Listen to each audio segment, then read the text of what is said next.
Good morning. আজ পরীক্ষা নেই তাই ঘরেই আছি। তো সকাল সকাল সকাল না একটু বেলা করেই ঘুম থেকে উঠেছি। তো দেখো, যেহেতু সর্দি হয়েছে, নাকটা কেমন লাল লাল হয়ে গেছে না, আমার দেখে নিজেকে একটু হাসি পাচ্ছিল কিছু। যেহেতু ওয়েদারটা একটু চেঞ্জ হচ্ছে, গরমকাল থেকে শীতকাল পড়ছে, এই ওয়েদার চেঞ্জে তো আমার একটু শরীর খারাপ হয়।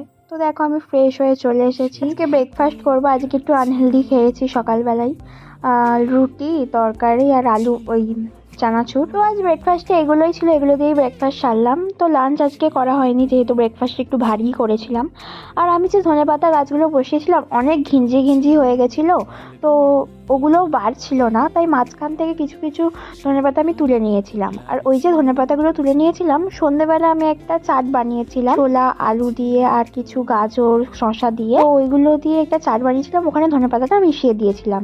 সন্ধ্যেবেলা চাট খাওয়ার পর বসে গেছিলাম পড়তে। আজ দিনটা এইভাবেই কাটলো।